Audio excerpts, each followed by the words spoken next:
So what I want to talk about today is preppers, survivalists, militia, regular people, scientists, and everybody.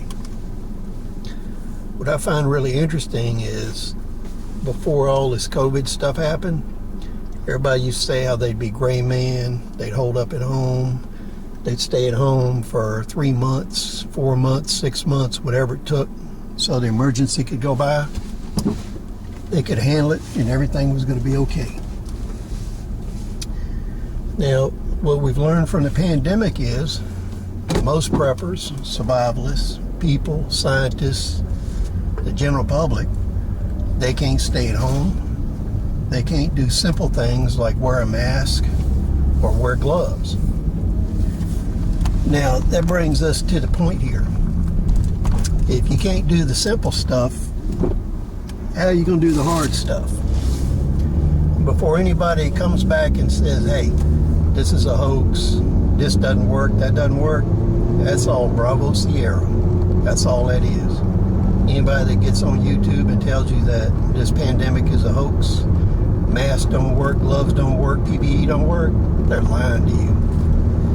Now, that can be through ignorance, a way to make money, or just because they don't know what they're talking about, period.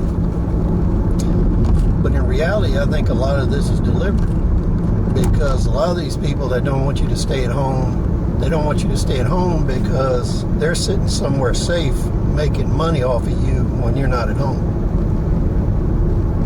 Now, everybody I can remember for years, all the way back to the 1970s, because I've been in this a long time. In the 1970s till now, everybody always said they could just hang at home, everything be okay, they could keep a low profile and not go out. So I think that percentage of people is below 1%. Now those that do have to go out, do they wear gloves? Do they wear their mask? Do they know how to do it properly?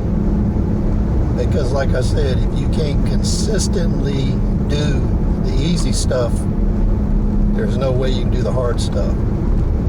So what we need to do is have a change in mindset where we get serious.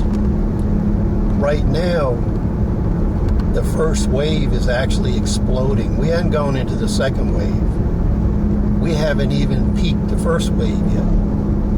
And we have other things in the world to worry about. We have typhus outbreaks, dengue fever outbreaks. We got swine flu outbreaks. And we got a new pneumonia. What's interesting about that pneumonia is they haven't told us what kind of a pneumonia it is and whether it is pneumonic plague. So I'm kind of waiting for information to see how that goes, because this situation is going to get a whole lot worse before it gets better. Because like I talked back in December, it looks to me like first wave is not going to peak until we hit flu season, and that's mixed in.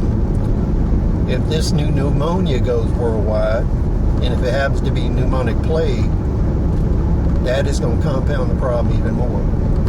So right now, everybody should be in a protective posture, observing, gathering intelligence, seeing what's going on, and preparing for the future.